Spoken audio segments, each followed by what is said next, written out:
Olá, você que está acompanhando a programação da rede MLC. Já acompanha o DEP, o Deixa que eu pergunto, sabe todos os entrevistados que já passaram aqui por essa mesa, que já foram assunto no Deixa que eu pergunto. E você sabe, você que também me acompanha nas redes sociais, da minha paixão, do meu amor pela educação emocional, pelo autoconhecimento, porque eu acho que a gente só consegue ter uma vida abundante, plena, com autoconhecimento. E hoje eu trouxe uma pessoa técnica aqui para poder desmistificar para você que está aí do outro lado a verdade sobre o autoconhecimento. Você que ainda está naquela de achar, autoconhecimento é coisa de coach, emoção, não, para que isso? Isso é bobagem.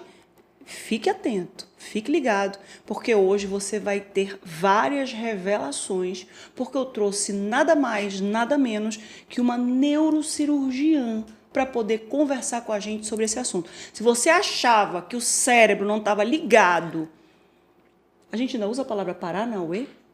Nessa parada, estava muito enganado. Doutora Cecília Grangeiro está aqui comigo hoje, neurocirurgiã, pós-graduada em neurociência, psicologia positiva, mindfulness pela PUC e vai conversar com a gente hoje sobre isso, sobre autoconhecimento, sobre o valor das emoções. Tudo bem, doutora Cecília? Tudo ótimo. Muito obrigada pelo convite. Obrigada a todos que estão nos assistindo. É um tema que eu amo falar, amo conversar, então estou muito feliz da gente estar aqui junto para falar sobre esse tema tão importante. Quando você está tratando dor em consultório, você já me falou aqui nos bastidores, eu vou trazer para você que está aí do outro lado. Você faz lá cirurgia de hérnia de disco, faz infiltração, Sim. Faz tudo aquilo para quem sofre de dores nas costas, na lombar, lá na coluna cervical, é isso? Sim, cervical. E você agora pergunta dos seus pacientes, qual é o propósito da sua vida? O que você quer fazer da sua vida? Qual é a resposta que você tem? Isso, é muito importante a gente começar falando sobre isso, porque o tratamento da dor está muito ligado às emoções, né? Quando a gente trata uma lesão cervical, uma lombalgia crônica, aquela dor que dura mais de 3 meses, pessoal, já é considerado uma dor crônica. Então, a gente conversa sobre as expectativas do paciente, sobre o dia a dia, a qualidade de vida, sobre o sono, sobre o emprego, sobre os relacionamentos também. E muitas vezes o paciente com dor crônica está num processo de desgaste, de ansiedade, um quadro depressivo. E quando a gente pergunta qual que é a sua expectativa, né? Porque eu tenho que trabalhar em conjunto com o paciente. Muitos não sabem me responder, como a gente estava conversando antes, né? Qual que é seu sonho? Quais que são os seus projetos? E é tão importante a gente falar sobre isso, porque eu sou neurocirurgiã, fiz residência em neurocirurgia, mas em uma hora da minha vida eu pensei, gente, eu consigo operar uma hérnia, mas o paciente também é muito mais do que isso. Às vezes o paciente não melhorava da dor operando exatamente a hérnia. Então, a gente tem que abordar o paciente de uma maneira integral, multiprofissional. Às vezes, preciso de uma avaliação do psicólogo, do nutricionista, de um psiquiatra. Também é um tema importante para a gente falar, para quebrar tabus, né? Que tem gente que fala assim, doutora, mas eu ainda não quero ir. Mas a gente precisa de um grupo, de um conjunto, para pegar a mão desse paciente e falar, vamos, a gente vai junto e vamos conseguir passar por isso, né? Uma das tuas especializações é psicologia positiva. Eu fiz um curso de psicologia positiva com a Flora Vitória, que eu não sei se você conhece, mas ela é estudiosa da psicologia positiva e parece-me que teve aulas com o Brian Tracy. O Brian Tracy é o pai da psicologia positiva, não é isso? Isso. E ele simplesmente diz assim, é simples, gente, você tem como aprender a ser feliz. Você precisa implementar hábitos no seu dia a dia para que você tenha mais alegria, para que você tenha felicidade. Como é que funciona isso na psicologia positiva? Perfeito. Eu sempre falo que na vida a gente vai ter adversidades, né? Infelizmente, às vezes a gente programa a vida de uma maneira, não sai exatamente como a gente quer, e a gente praticar a psicologia positiva nos traz um sentimento de gratidão. né? Felicidade não é exatamente a gente ter tudo que a gente quer na hora que a gente quer. As coisas não funcionam assim, né? Sim. Seria muito fácil se fosse assim. Mas a gente implementar essa psicologia positiva nos ajuda a passar por adversidades, que eu já passei, vocês também já Sim, passou. sim. E eu acho que através disso que a gente consegue realmente superar. Eu comecei a estudar sobre isso e fazer a pós-graduação no momento da pandemia.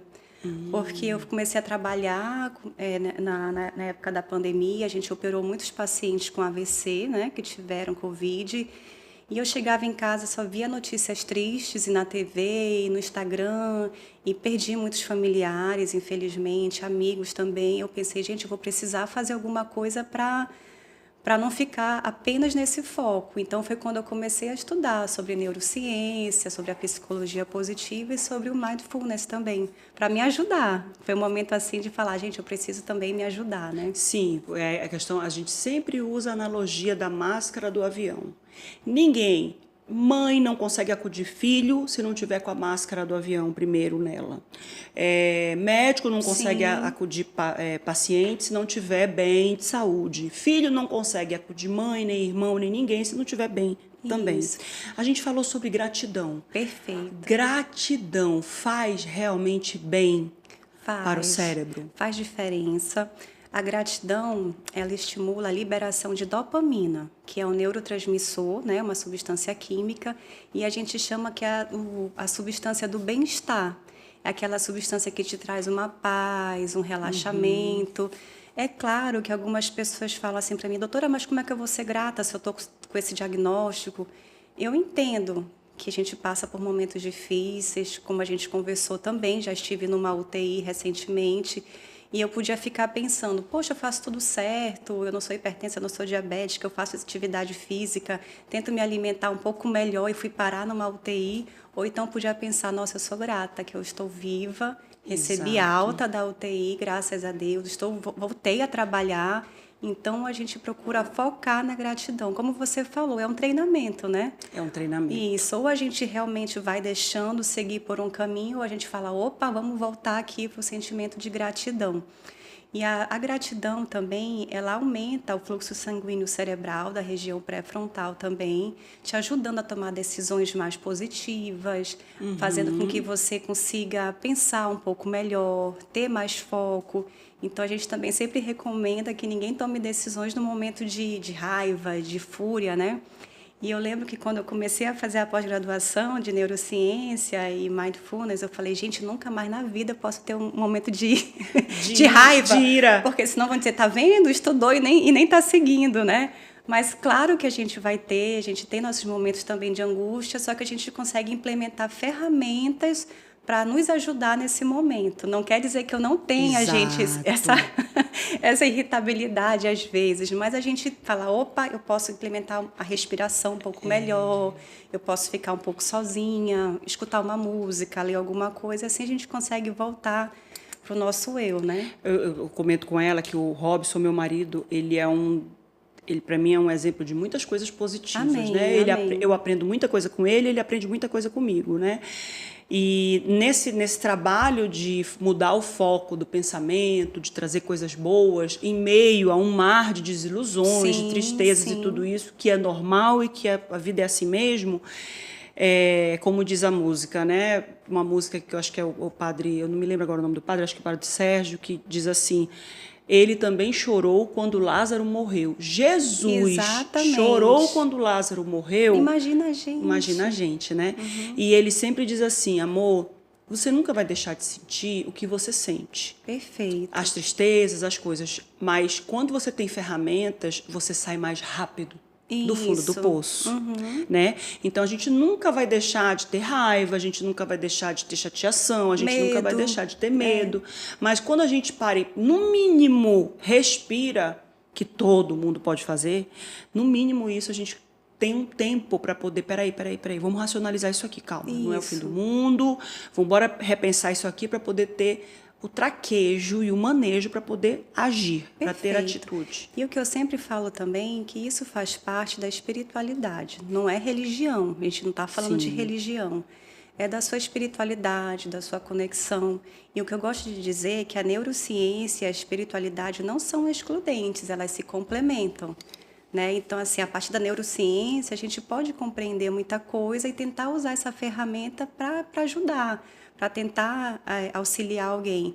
Mas, assim, você que está assistindo, que fala, doutora, mas eu estou no fundo do poço, a gente não está, assim, no consultório para criticar, para julgar, a gente está lá com uma equipe justamente para dizer, vamos, você consegue, vamos tentar outra vez, vamos então procurar um especialista que possa lhe ajudar, um psicólogo, um psiquiatra, vamos melhorar a sua nutrição, melhorar o seu sono, é um conjunto, né? Não só a neurocirurgia, eu preciso de uma equipe para tratar por completo esse paciente, até mesmo conversar sobre a espiritualidade do paciente, por que não, né? A oração. Quando você estudou Perfeito. neurociência e psicologia positiva, estudou sobre o poder da oração? Sim, a oração tem um poder surpreendente e magnífico no cérebro. Ocorre uma transformação química quanto física. Tem liberação dos neurotransmissores da paz, do relaxamento. E a gente também vê um aumento no córtex pré-frontal, uma melhora da circulação também. E a gente vê uma ativação do sistema GABAérgico. O que é isso? Ele induz o seu relaxamento. É como se você estivesse assim numa rua com vários carros e esse sistema fosse o semáforo para dizer, epa, vamos acalmar, vamos tentar resolver esse caos. E como é que a gente melhora e aumenta esse sistema? Com a oração, pode ser o yoga, pode ser a meditação, ele vai ativar esse teu sistema inibitório, ele vai inibir o caos. Eu acho assim que às vezes a gente não para pensar o quanto a gente vive assim com uma mente completamente cheia o dia todo. Quantos pensamentos intrusivos você tem? Nossa, eu tenho que pagar aquela conta. Meu Deus, aquela pessoa fez ruim comigo. Nossa, eu tenho que resolver esse problema. Gente, aquela pessoa me enganou. É o dia todo. E o pior que isso é tu discutir com alguém que tu não discutiu na hora e fica ali ruminando.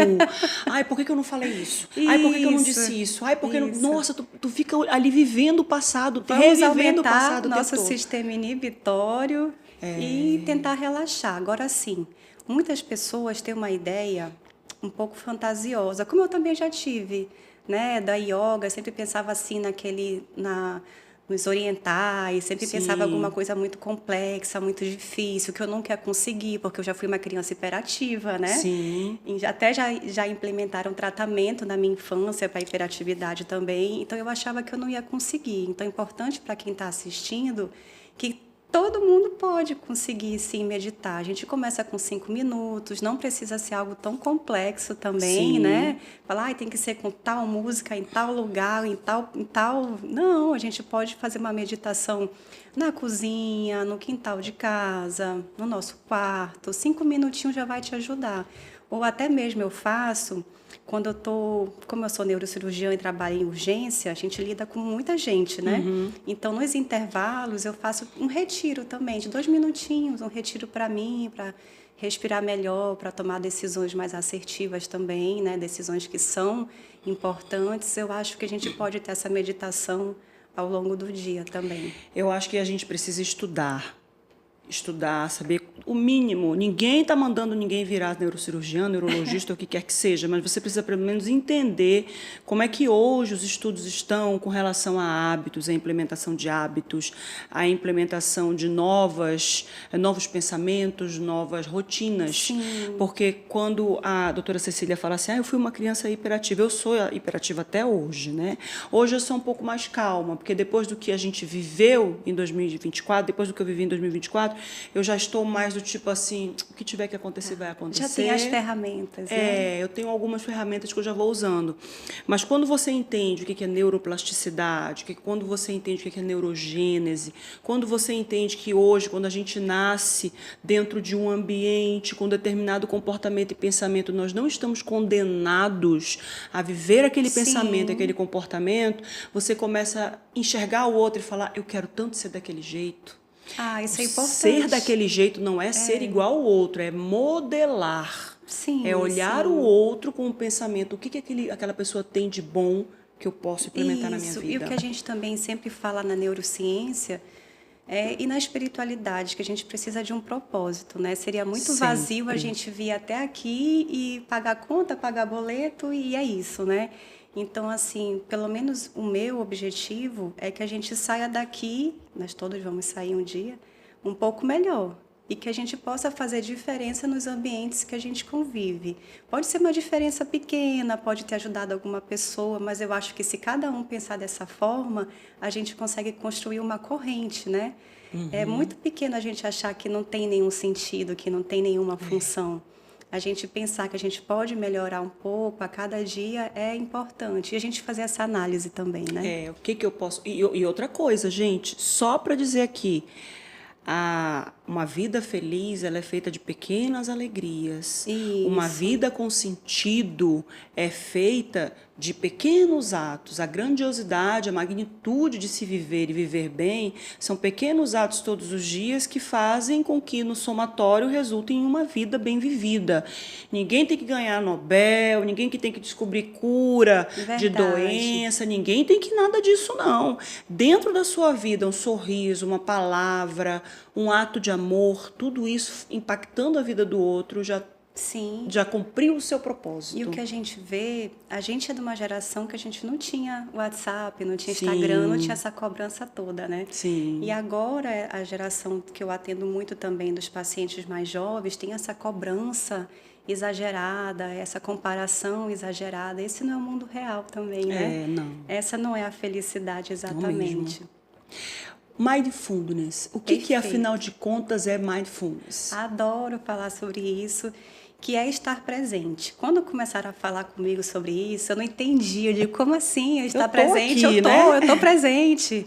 Mas, assim, é importante falar sobre isso, porque a gente está aqui numa entrevista, numa conversa. Então, eu estou 100% aqui com você. Não estou pensando no problema do meu trabalho, o que eu vou fazer amanhã, o que aconteceu ontem. A gente está aqui trocando energia, conversando, né? Aprendendo uma com a outra, né? E essa é a importância de você estar presente. O que eu vejo quando eu saio, eu sempre faço isso. Eu olho todo mundo ao redor, sempre faço. E às vezes os mais jovens também estão num jantar super bacana, mas estão no celular. Tá todo mundo junto, mas no celular. Ou então estão tirando uma selfie, estão sempre pensando em outro lugar. Então, a gente treinar, estar presente, é isso, mindfulness também. É sobre isso. Quando a gente vai tomar um banho, sentir aquela água quente, ser grata, falar, nossa, tenho essa água quente. Quanta gente não tem uma água em casa, sentir a toalha que a gente usa, nossa, que toalha bacana. Então, a gente faz as coisas muito no automático, né? A gente não está presente. O que acontece?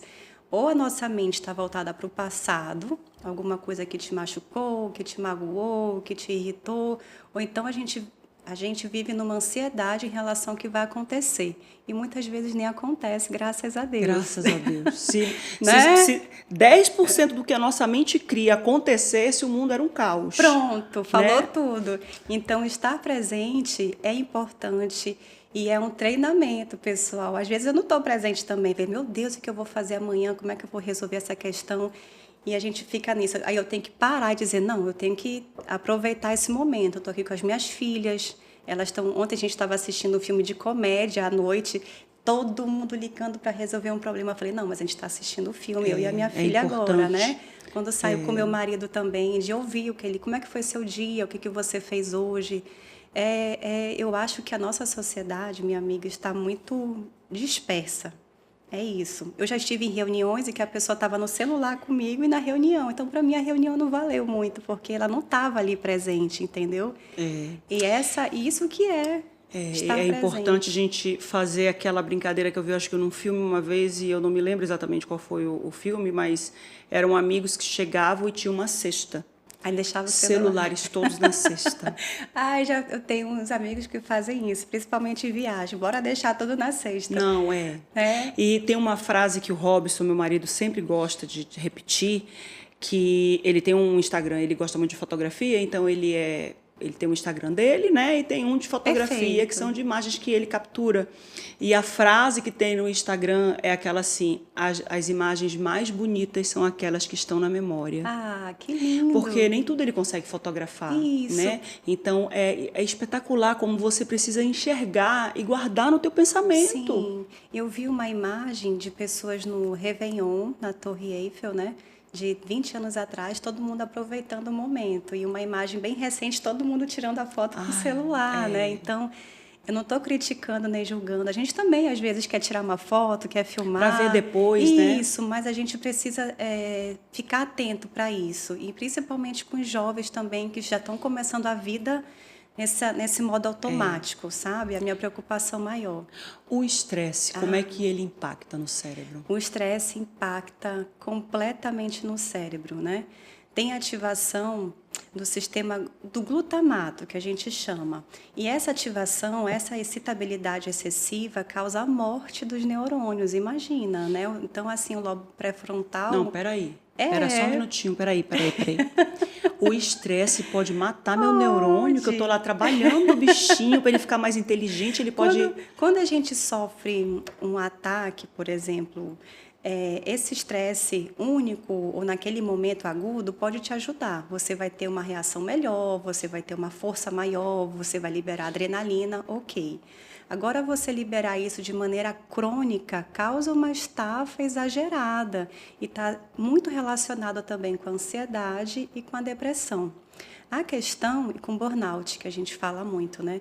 É que a gente está acostumando com isso. Eu já passei por isso, gente, né? De trabalhar de domingo a domingo, de achar que tá tudo bem, eu sou uma mulher provedora, também quero prover a minha casa, eu estudei muito, eu quero, né? Eu quero acordar cedo, quero chegar tarde. E chegou um momento que quando a sociedade cobra isso. Isso, pronto, Não, tem que produzir, né? A pessoa que está hoje no século XXI é aquela que trabalha 12 horas por dia, 15 horas por dia. Aí a gente dizia bem assim, trabalhe enquanto eles dormem, né? Agora eu digo assim, tem um AVC enquanto eles dormem, porque assim, a privação do sono, o estresse crônico, uma alimentação inadequada, a gente está sempre com uma cobrança excessiva, todo mundo quer uma resposta imediata da gente por conta da mensagem, do WhatsApp, né? E tudo isso nos leva à exaustão, a gente precisa falar sobre isso, né? Mesmo assim... Eu achando assim, não, eu consigo resolver, eu sempre gostei de trabalhar. Mas a que custo, né? Exatamente. Aí vem os processos inflamatórios, vem a dor, e a gente vai acostumando. Muitas mulheres acham, ai, doutora, mas eu acho que é a menopausa. Ai, doutora, mas eu acho que eu estou perdendo a memória por conta do Alzheimer. E às vezes é o estresse que está causando tudo isso, Sabe, né? doutora Cecília, que eu, em uma época da minha vida lá, idos de 2000, nós estamos em 2025, acho que era 2019, 20, sei lá. Na época da pandemia. Um pouquinho antes, acho que foi 18, eu trabalhava de domingo a domingo. Eu trabalhava assim, nossa, eu tava assim. E a gente acha que tá tudo bem. E eu achava, eu tenho 3 empregos. Isso. Eu trabalho domingo, eu apresento o programa, eu trabalho apresentando para outro programa de segunda a sexta, sábado eu tiro o plantão, eu ainda era assessora jurídica, que eu sou formada em Direito, e ainda funcionava como advogada e tal. Dou conta de tudo. Nossa, eu dou conta de tudo. Eu tive um ataque convulsivo, uma crise convulsiva no chão da TV, que eu estava trabalhando, na TV em Tempo na época, né? Que hoje é TV Norte. Eu saí, estava gravando as coisas, saí, já não lembro mais. Tive uma crise convulsiva, cheguei a cair, bati a cabeça ainda no apoio do sofá. Meu marido estava viajando, chegou com o helicóptero, ele é aviador, chegou com o helicóptero de uma viagem super cansativa, foi me encontrar lá no João Lúcio. Eu olhava assim para o médico e dizia, eu tô com um tumor, meu Deus, é um tumor no cérebro, por isso que eu tive... E foi a estafa, né? Foi o estresse. Eu fiz todos os exames, tomografia computadorizada, fiz angiorressonância magnética, fizeram ultrassonografia para ver se era alguma coisa na aorta abdominal, né? Um aneurisma ou sei lá o quê. Estresse. E a gente precisa falar sobre isso, porque... Essa semana eu atendi muitos pacientes, todos, que eu perguntei, mas você está tendo algum estresse? Doutora, quem não tem estresse? Então, assim, todo mundo... Normalizou As isso, pessoas né? normalizaram isso. Eu digo, gente, eu tenho estresse, mas eu não...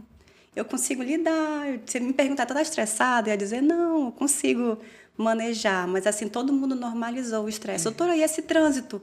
Gente, se eu for me estressar toda vez que eu for dirigir...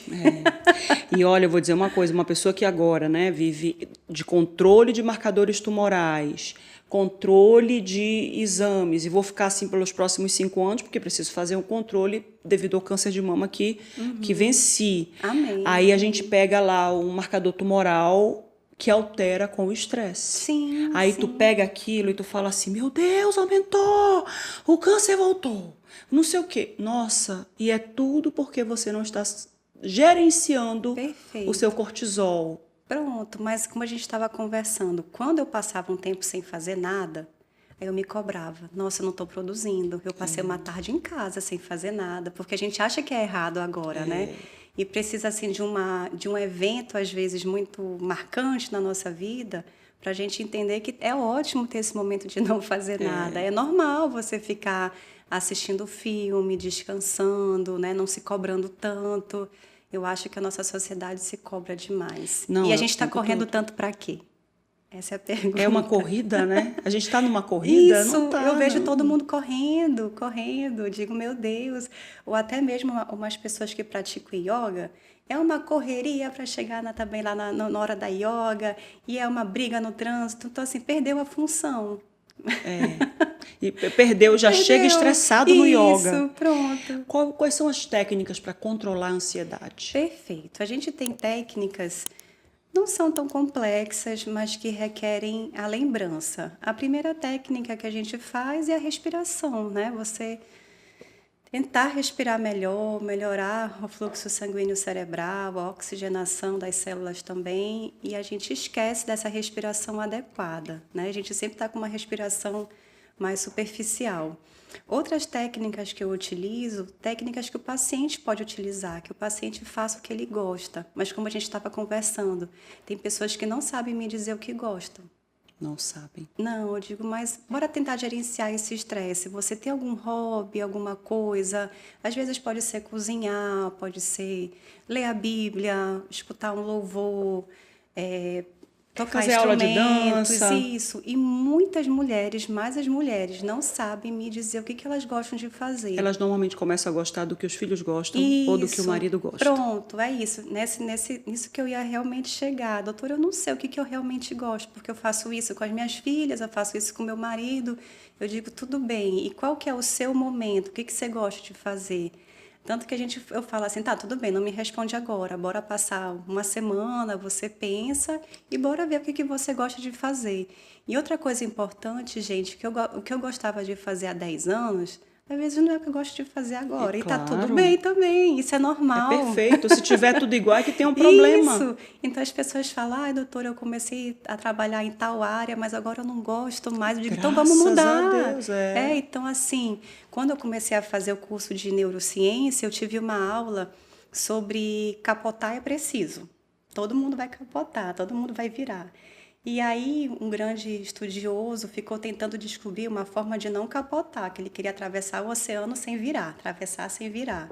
E aí, uma pessoa chegou para ele e falou: olha só, tu vai virar, todo mundo vai virar. Você tem que descobrir uma forma de voltar ao seu estado anterior de uma maneira mais rápida. Então, é isso que é importante na vida. A gente vai ter problemas, vamos ter tropeços, e você descobrir ferramentas para voltar a esse estado de paz é muito importante. Fazer o que você gosta, o que você ama.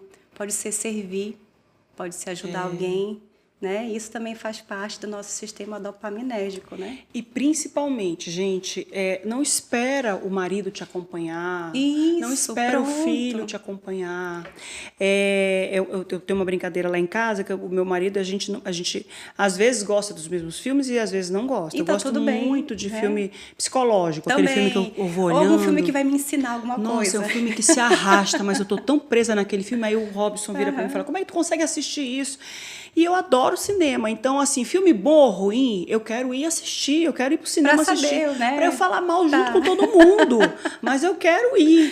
Tá. E ele entra, não vou nem perder tempo pra assistir esse filme. Então você vai. E vai chegar, Isso. vai ter um momento que a gente vai ter que, olha, eu tô indo ali ver Branca de Neve, tá todo mundo falando mal da Gal Gadot, fui assistir também, fui. né? Não interessa se a atriz fez uma bobagem, fez lá uma... Isso. comentou lá, é jovem. Imagina a gente com essa idade com Né? WhatsApp, Instagram. E vocês querem o quê? Que façam uma reexibição, né? Façam um filme, A Branca de Neve, do mesmo jeito que foi feito lá em 1937, não tem como. Era a época do meu pai, né? Meu pai estava nascendo em Assisti 1937. também. 88 anos o cabra tem hoje. Então, assim, você precisa enxergar Não. Por exemplo, yoga. Meu marido faz yoga. Eu vou esperar meu marido para poder fazer yoga comigo? O meu marido ama academia. Ele fez medicina do esporte e ele é cardiologista. E a gente não treina junto. E eu recebo muito essa pergunta. Meu Deus, vocês não treinam junto? Não. E tá tá tudo bem. bem. A gente treina em academias separadas. Eu gosto mais de uma. Ele se identifica mais com a outra e tá tudo bem. Mas todo mundo me pergunta isso. Nossa, vocês não treinam juntos? Que teu marido ama treinar, ama musculação. Eu digo, mas eu sou mais da bike, do step. Do aeróbio, né? Isso, E tá tudo bem. O excesso de sono, a falta de sono a gente sabe que faz mal. O excesso pode também ser um problema? Também. Tanto que uma das orientações que a gente dá na enxaqueca, né? É que o excesso de sono e a falta de sono podem piorar a tua dor. Então, assim, na neurologia, eu acho que na vida também, né? Todo o excesso pode ser prejudicial, mas a falta de sono causa prejuízos ainda maiores, como a perda de memória, né? E muita gente também me procura falando assim, doutora, a senhora fez neurociência, faz meditação, então o que a senhora iria me orientar? Aí eu digo, você dorme bem? Não, eu durmo 1 hora por dia, então... Começa pelo básico primeiro. Isso, a gente tem que começar sempre pelo básico, pela dieta. Gente, eu não sou maravilhosa na dieta, tá? E a tá gente tudo tenta, né? bem. Mas assim, dormir bem é importante, você praticar exercício físico é importante, que vão te ajudar a regular o teu sono. Então a gente tem que começar pelo básico para ter um equilíbrio em tudo. Tudo em excesso realmente vai ser prejudicial para o cérebro, né? A neurociência, ela está aí para ensinar o funcionamento, é o estudo do cérebro, né? Perfeito. Qual é a diferença da neurociência, da neurologia, da neurociência e da neurologia? Porque a neurocirurgia a gente sabe que é operar todo o cérebro e o sistema nervoso, né? Qual é a diferença da neurologia para a neurociência? A neurologia é a área clínica, né, dentro da medicina que estuda o sistema nervoso central, o sistema nervoso periférico. É uma área muito complexa, né? Nós temos, assim, lesões, doenças extremamente difíceis de ser diagnosticadas e é o neurologista que acompanha. Certo. Na neurocirurgia, a gente faz a residência, fazemos os 5 anos de residência, a gente é voltado mais realmente para a área cirúrgica. Fazemos o estudo da neurologia, mas o nosso foco são os procedimentos cirúrgicos. A neurociência, a gente estuda o funcionamento de tudo isso. E o que me incentivou muito foi o Dr. Nicoleles, né, que ele é um gênio, eu acho, assim, eu sou super fã, sobre o estudo de como todo o nosso organismo funciona, como o sistema nervoso central se conecta ao periférico. Temos muita coisa ainda para estudar, né? Eu não posso dizer, gente, eu sei tudo sobre neurociência, ninguém sabe. Deus, assim, foi muito detalhista em cada célula que ele criou. E a neurociência vem se aperfeiçoando cada vez mais. E a neurociência está aí para tentar desenvolver a gente, eu acredito. A neurociência, a filosofia, a espiritualidade, para tentar nos dar ferramentas para a gente viver nesse mundo que às vezes é um pouco caótico, né? Eu estava estudando agora, eu estava ouvindo, eu peguei 1 hora de trânsito hoje, né? A Lu chegou a me mandar mensagem dizendo... Tá lembrando do Débora? Eu falei, Lu, estou tentando ferozmente, não, equilibradamente chegar aí, mas eu não estava conseguindo. E aí, nessa 1 hora de trânsito que eu estava pegando, eu estava ouvindo a aula da Lucelena, que é uma filósofa, sobre Caibalion, que são as 7 leis do universo, né? E aí é impressionante como a primeira lei dela, a primeira lei Caibalion, são as 7 leis do universo, é da cultura egípcia, né? E a gente sabe que os egípcios estão no mundo há muito tempo. Temos então, muitos mistérios aí, muitos mistérios. Né? A comunidade egípcia, né? O povo egípcio é anterior ao povo grego. Então, muito do que a Grécia traz de filosofia teve inspiração no que os egípcios já traziam. Perfeito. E a primeira lei é a lei da mentalidade. Você replica no seu mundo material tudo que está na sua mente. Sim. E é impressionante como a gente cocria tudo. A gente cria o que está na cabeça da gente. Se a gente está lá na cabeça pensando, eu tenho dívida, as dívidas vão se avolumar. A Márcia, me poupa. Tu quer dizer que se eu pensar que eu não tenho dívida, minhas dívidas vão sumir?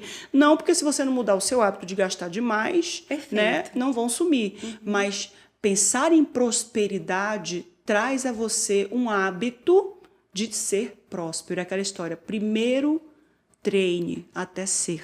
Isso. Faz sentido essa questão do pensamento? Faz. Como é que o pensamento ele te traz essa movimentação positiva na tua vida material? Perfeito, faz total sentido e a gente recebe muito questionamento assim também. Então se você pensar que eu já passei na prova, eu vou passar. Não.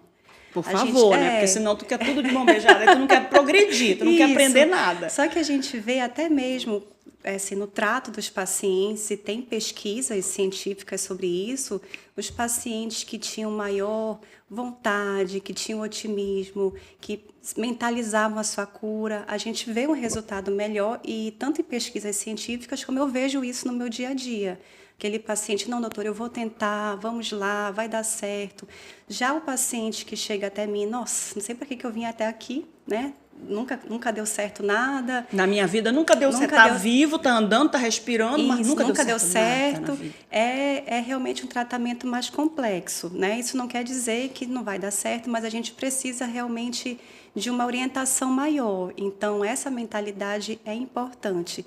E eu sempre digo que você vê a vida, também falando sobre o Caibalion também, de acordo com o que você tem no seu coração, né? Então, assim, eu estou nesse ambiente, eu vejo as coisas boas, eu vejo toda a equipe dedicada, eu vejo que tanta gente que saiu de casa para vir até aqui, às vezes deixa o filho doente para estar aqui. Então, eu vejo por esse lado sempre a vida, né? Em comunidade, em grupo, vamos dar certo, vamos fazer a diferença. Agora, quem não tem também essa mentalidade, não tem essa capacidade de co-criar também, eu vejo que é mais complicado, porque a gente vai ter decepções, acontece, vai acontecer. Eu falo para minha filha, ela diz, ai mãe, e como é que vai ser quando eu for tal profissional e eu não souber resolver tudo? Eu digo, minha filha, a gente não sabe resolver tudo, o médico não sabe resolver tudo. Às vezes a gente pede uma ajuda de um colega, a gente pede ajuda de um preceptor, a gente liga para alguém para trocar ideia também. Então, a gente precisa ter essa mentalidade diferente para a vida fluir. Eu acredito nisso realmente. Tem pesquisas científicas sobre isso, né?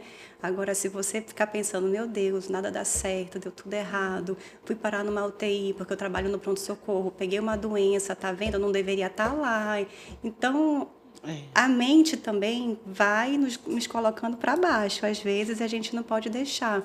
Tem que ser algo que a gente vai treinando no dia a dia. Eu ouvi de um médico que o nosso sistema linfático, que é o sistema que trabalha a nossa imunidade, né, que é o que apara ali as bactérias e tudo para poder ir melhorando ali nosso sistema imunológico, ele é conectado com as nossas sinapses neurais. Eu estou falando tecnicamente para você falar, estão falando só de emoção, de pensamento, de não sei o quê.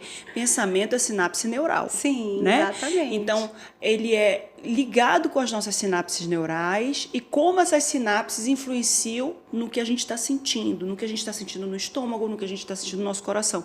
E pode fazer com que o nosso sistema imunológico caia ou levante. Isso procede? Procede. Tanto o sistema linfático como o sistema endócrino também, né? Nossos hormônios regulam tudo, né? Então, nós temos pessoas que passam por um grande estresse que acabam evoluindo com uma desorganização de todo esse sistema. E aí, às vezes, o sistema imunológico cai e vem infecções. No meu caso, a gente trata muitos pacientes com dor herpética também, que fala, doutora, eu tive um estresse, voltou essa dor, voltou a pior. A gente vê essa relação realmente diretamente proporcional. Então, é importante... Dor herpética é do herpes, que pode ser da catapora, né? E a gente vê que é uma dor de difícil tratamento, o paciente realmente... sofre porque é uma dor crônica muitas vezes, o tratamento é longo. Fibromialgia também. Isso, exato, fibromialgia. E você sabe, que bom que você falou de fibromialgia, que eu atendo muitas pacientes de fibromialgia, muitas que chegam comigo com dor crônica, dor cervical, dor lombar, encaminham para reumato, e muitas trabalham com marketing, muitas trabalham com mídia, muitas trabalham com a exposição, com a publicidade, e eu fico assim, meu Deus, essa pessoa trabalha com isso e ela sente dor o dia todo. Então, assim, eu acompanho também minhas pacientes, eu fico pensando como deve ser difícil você ter que estar bem, bonita, arrumada, sempre tratando todo mundo bem, fazendo marketing. é difícil, E né? com dor, nossa senhora, coitadinhas, eu também fico... Eu tinha, na época que eu trabalhava com TV, que tudo era urgente, tudo era para ontem, tudo era rápido, vai entrar, eu entrava ao vivo todos os dias, de segunda a sexta-feira, por 2 horas, eu ficava 2 horas ao vivo, falando quando tinha matéria e falando quando não tinha. É mesmo? Eu tinha um episódio de refluxo todo mês. Meu Deus! Refluxo com inflamação na garganta, com aquela coceira na garganta. Todo mês eu estava no Dr. Fábio Veludo, meu otorrino. Todo mês. E depois passou. Para eu ter um episódio de refluxo, eu fiz quimioterapia em 2024, fiquei 6 meses, 4 meses, 5 meses fazendo quimioterapia, não tive um episódio de refluxo. Amém, amém. Era estresse, era nervoso, era chateação, era aborrecimento. Não Mas era a vida que eu queria. Você sabe que o estômago, né, a parte intestinal e o cérebro estão realmente bem ligados, conectados, né? É. Eu amo trabalhar com TV, mas não daquele jeito. Aquele jeito estava muito ruim, estava chato. Hoje eu faço tudo que eu amo, eu faço tudo que eu quero e sou apaixonada por tudo. Amém. Creatina e Alzheimer. Existe mesmo estudo que comprove que comprova que a creatina evita o Alzheimer, traz algum outro benefício para a saúde, além da academia? Temos estudos iniciais que realmente falam sobre o metabolismo energético, né, da creatina. A gente usa muito para pacientes que querem melhorar a performance, né? Muitos cardiologistas recomendam, a parte muscular também. E a gente vê também que auxilia nessa questão da memória. Porém, eu acho que tem alguns estudos que dizem que auxilia, mas precisamos de mais estudos ainda para dizer ok, né? Tá? Para bater o martelo. É isso, Mas acho que pode auxiliar. Não orientamos que o paciente retire o seu tratamento farmacológico, né? Que utiliza para Alzheimer, mas pode ser um complemento. Eu acho, minha amiga, que hoje em dia a gente tem uma febre, assim, não em relação à creatina, mas em relação a suplementos, vitaminas, a soroterapia, o meu terapia, oncologista né? é contra tudo. Então a gente tem que analisar de uma maneira assim com muita cautela. É claro que nós temos indicação de vitamina D para determinado paciente, ferro para outro, mas a gente não pode realmente fazer uma receita de bolo igual para todo mundo. Precisa ser muito individualizado e com muita responsabilidade também. Quando eu fiz o tratamento para oncologia, o doutor William Fuzita, ele virou para mim e falou assim, ele é espetacular, né? Maravilhoso, ele é meu oncologista. E aí ele vira e fala bem assim, os alimentos ultraprocessados estão na mesma prateleira que o cigarro. E aí eu falo assim, mas doutor, whey protein, não. Olha, ainda bem que ele concordou comigo. Ele não é favorável a nenhum tipo. Ele diz assim, a suplementação ela tem que estar na alimentação. Você tem que organizar a sua comida, comer comida saudável, comer comida de verdade, comer muita verdura, muito legume, muita proteína. Aí ele tem uma mania que ele em consultório ele desenha prato. Aí ele fala bem assim, é aqui, aqui é verdura crua, aqui é cozida, aqui é proteína, aqui é colorido, tudo colorido, pelo menos 5 cores. E ele vai desenhando isso para poder trazer essa realidade. Porque essa é a melhor maneira, né? Tu sai de uma loja de suplemento com um negócio desse tamanho de whey, não come ovo, não come um pão integral, não come... É aquilo que a gente conversou, nada de fazer de o básico primeiro, né? É o básico. Antes de tu perguntar assim, como é que eu faço para ganhar músculo? Como é que tá a tua gordura, teu percentual de gordura? Como é que tá a tua atividade física durante a semana? Isso, mas o que a gente vê hoje em dia é que as pessoas querem um resultado muito rápido, até no tratamento da dor. Muitas pessoas perguntam assim, não tem um comprimido não que eu vá tomar e que pronto, resolveu?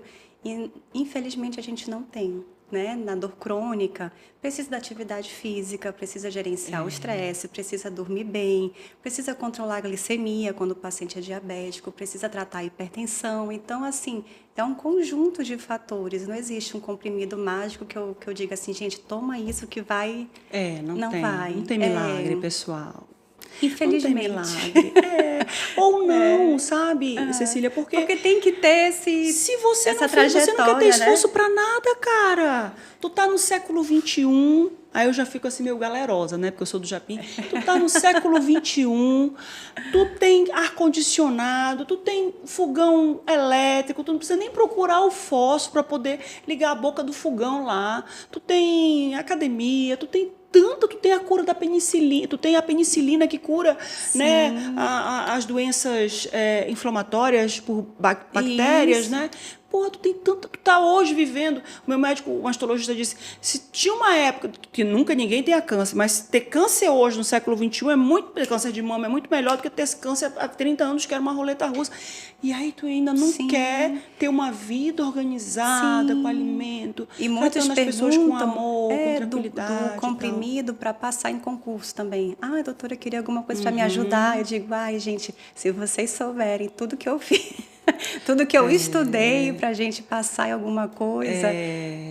A vida é assim. Olha assim e não sabe o meu sapato, os buracos na sola do meu sapato. Né? É muito interessante a gente entender que todo mundo está vencendo a sua luta, está todo mundo na sua briga. E você precisa fazer por onde? Porque nada é de graça nessa vida. Não tem almoço grátis. Existe algum alimento que seja bom para o cérebro? Sim, a gente recomenda vários alimentos, como o Fuzita também falou, né? Principalmente os alimentos com ômega 3, né? O salmão também, os peixes, os vegetais escuros, o brócolis, espinafre, também aquela alimentação mais saudável, né? Os cereais também, mas por isso que no tratamento da dor, a gente tem uma nutricionista justamente para acompanhar essa parte, para fazer essa orientação. Às vezes a gente faz uma dieta mais anti-inflamatória, é claro que tem que ter todo um acompanhamento a longo prazo, a dieta não faz uma mudança em uma semana, se você tem um hábito de 30 anos, né? Exato. Tomando refrigerante, que é meu caso. Olha, eu já não tomo refrigerante há 10 anos. Né? Vamos lá, chega de refrigerante. Chega de refrigerante. Tu vai sair daqui hoje sem tomar refrigerante. Vamos tomar água saborizada agora. Tu não agora, gosta né? de refrigerante, tu não gosta de Amém. refrigerante, tu não gosta de refrigerante, não gosta de refrigerante. Vai sair daqui com raiva de refrigerante. Olha, a gente vai contar isso no próximo podcast. E tira a água saborizada também, porque tem um monte de edulcorante, sacarina, aquelas coisas que a gente também não pode. Bebe água com gás, com laranja, aprendi com gás. Pega água com gás, coloca bastante gelo, coloca laranja. Sim. Perfeito, pronto. E a gente mudar também a dieta do paciente é complicado, né? Mudar toda a rotina. Mas a gente está aqui também para isso, para tentar ajudar, né? Eu penso assim, principalmente, se eu tivesse que escolher hoje. Hoje eu pratico atividade física todos os dias, tirei todos os alimentos. Óbvio que eu tenho, por exemplo, aí... num ano eu vou comer doce uma vez no ano, sei lá, 2 vezes, 3 vezes. Tudo com moderação, né? Vai ter uma hora que eu vou comer uma bolacha, de repente ali eu olhei, os meninos estão com a clube social ali no coisa, eu olhei aquilo com um gosto tão grande, eu abri, eu nem pedi, quase que eu abri e comi. Mas assim, você precisa entender que se eu tivesse que hoje escolher o que eu primeiro mudaria em mim, depois de tudo que eu passei, depois do câncer de mama que enfrentei, tudo. Eu bati no pé da Cecília aqui por baixo da mesa, né, Cecília? Tá aqui, encostando no pé dela aqui, ó. Se eu tivesse que escolher, a primeira coisa que eu escolheria seria aprender a fazer o manejo da minha ansiedade, aprender a fazer o gerenciamento do meu estresse, porque quando você tá naquela angústia na tua barriga, ali no teu estômago, no teu coração, não tem atividade... A atividade física, ela trata isso. Mas na crise não consegue. Não te cura, tu não tem a força nem para ir, porque tu tá chateada, tu tá isso, tá aquilo. Mas com o tempo, de pouquinho em pouquinho, você vai vencendo todas essas batalhas. Perfeito. Qual o conselho que você tem para dar hoje, agora? Ótimo. Que se tu tivesse assim, eu vou botar 3 coisas. Tá. Vai pensando aí. Você tem 3 coisas para dizer para mudar assim a vida de quem está assistindo a gente, que você sabe, depois das pesquisas, dos estudos, de tudo isso, que vai mudar a vida dessa pessoa. Quais são essas 3 coisas? Perfeito. Eu passei por uma busca grande, como a gente estava conversando, né? Buscando entender o que estava faltando, né? O que estava faltando na vida. E aí me formei em neurocirurgia, fiz neurociência, e eu vou falar uma coisa que talvez seja mais chocante, né? Eu fiquei muito tempo focada no cérebro, muito no cérebro. O cérebro, para mim, era o órgão mais importante, é tudo, é o que significa mais para mim, é o que eu opero, é o que eu amo. E depois de tanta busca, eu focaria mais no coração. Olha, tá aí. Isso. No coração a emoção ou no coração o órgão? Emoção, minha amiga, porque... eu fiquei tanto tempo presa assim no cérebro, em um pensamento tão cartesiano, técnico, que era isso, essa era a verdade absoluta e acabou. né? Eu sou cientista, eu faço isso, eu procuro a ciência, eu só acredito no que está comprovado. E eu vi que tem coisas na vida que a gente não consegue explicar. E eu já vi milagres acontecerem. Então, eu acho que aos 40 anos, se eu pudesse dar assim alguma, se alguém quisesse também, né, algum tipo de Você não tem escolha, você está de assistindo, orientação. você vai pegar essa orientação.